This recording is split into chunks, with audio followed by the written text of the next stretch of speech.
Hey guys, welcome back to the AR YouTube channel. और तारीख थी 1 फरवरी 2026, यानी कि जब ये वीडियो अपलोड होगा उससे 2-3 दिन पहले की घटना है। बोइंग 787 ड्रीम लाइनर का एक विमान लंदन के हीथ्रो एयरपोर्ट से बेंगलोर इंडिया आने की तैयारी कर रहा था। इस बोइंग 787 ड्रीम लाइनर को एयर इंडिया ऑपरेट कर रही थी। सारे पैसेंजर्स के सवार हो जाने के बाद जब टाइम आया इंजन स्टार्ट करने की, तो पायलट ने यहाँ पर एक बहुत बड़ी गड़बड़ी को नोटिस किया। क्रू ने फ्यूल स्विच को कट ऑफ पोजीशन से रन पोजीशन में सेट करके लॉक कर दिया। कुछ देर तक तो ये स्विच लॉक पोजीशन में ही रहा, लेकिन जब क्रू ने दोबारा से स्विच को रीचेक किया तो महज छूने मात्र से ही फ्यूल स्विच ऑन से ऑफ में चला गया, यानी कि रन से कट ऑफ पोजीशन में चला गया। ये प्रॉब्लम लेफ्ट स्विच में हो रही थी। अब क्रू ने दोबारा से फ्यूल स्विच को रन में सेट करके लॉक कर दिया, लेकिन फिर भी ये स्विच लॉक हुआ नहीं। देखने से तो लग रहा था सब कुछ ठीक है, लेकिन जब क्रू ने दोबारा से स्विच को टच किया तो फिर से ये फ्यूल स्विच रन से कट ऑफ में चला गया। दोस्तों, इन दोनों स्विच की मदद से इंजन में फ्यूल सप्लाई किया जाता है या फिर उसे रोका जाता है। रन करने पर इंजन तक फ्यूल पहुंचता रहेगा और इंजन पावर जनरेट करना जारी रखेगा, लेकिन अगर ये कट ऑफ पोजीशन में चला जाए तो इंजन तक फ्यूल पहुंचेगा ही नहीं। जरा सोचिए, इतना क्रिटिकल फ्यूल स्विच महज छूने मात्र से ही कट ऑफ पोजीशन में चला जाए तो उस प्लेन का क्या होगा। एयर इंडिया के पायलट ने अब तीसरी बार स्विच को कट ऑफ से रन पर सेट किया। इस बार ये स्विच अपनी जगह पर टिका रहा।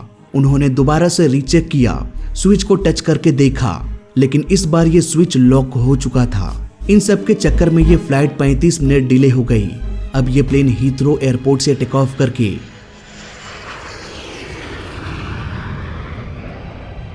बेंगलोर सही सलामत 2 फरवरी को पहुंच गया।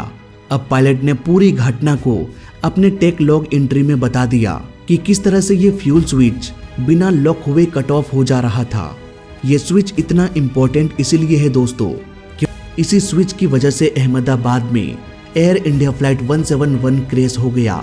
ये प्लेन भी सेम मॉडल का प्लेन था, बोइंग 787 ड्रीम लाइनर। हादसे में लगभग 400 लोग मारे गए। इतने लोग मारे गए कि एक्चुअल डेटा अभी भी हमारे पास नहीं है। उस वक्त चाहे जांच एजेंसी हो या बोइंग या फॉरेन मीडिया, हर कोई बोइंग की इमेज बचाने के लिए अपनी जी जान लगा दिया और इसका सारा इल्जाम पायलट पर डालने की कोशिश किया गया। हालांकि इन फ्यूल स्विच में पहले भी प्रॉब्लम हुई थी।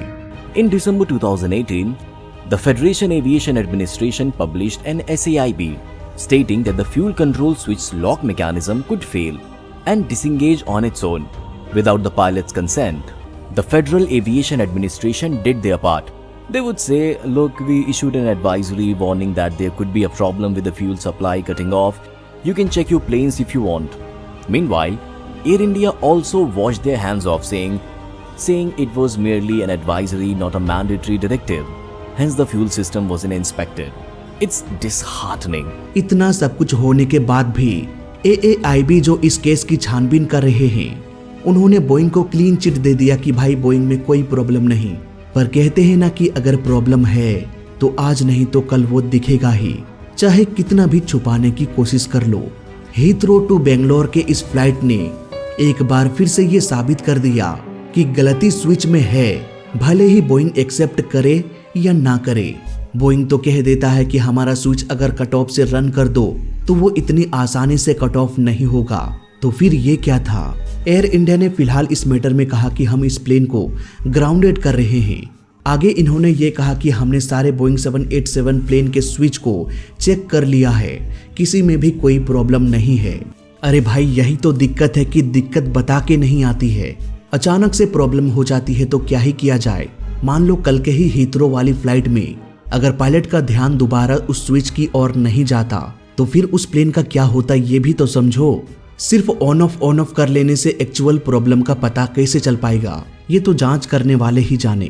इसलिए सेफ्टी मैटर फाउंडेशन भी ये कह रहा है कि एक ही मॉडल का प्लेन है, एक जैसा ही प्रॉब्लम हुआ फ्यूल स्विच में, इसलिए इधर उधर इल्जाम डालना बंद करो और निष्पक्ष जांच करो, नहीं तो एम केस जैसा हादसा हो सकता है।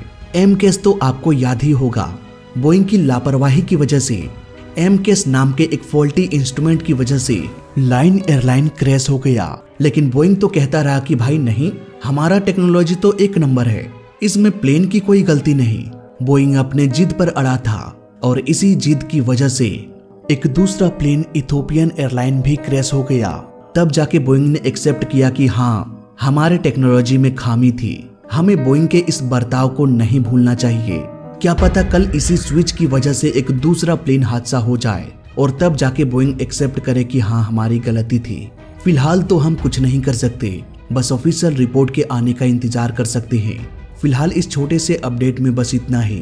वीडियो अच्छा लगा तो लाइक कर देना, बुरा लगा तो डिसलाइक कर देना और दोनों ही केस में इस चैनल को सब्सक्राइब कर देना, क्योंकि इस चैनल में सीखने के लिए बहुत कुछ है। तो मैं मिलता हूँ आपसे अगली वीडियो में। जय हिंद, वंदे मातरम।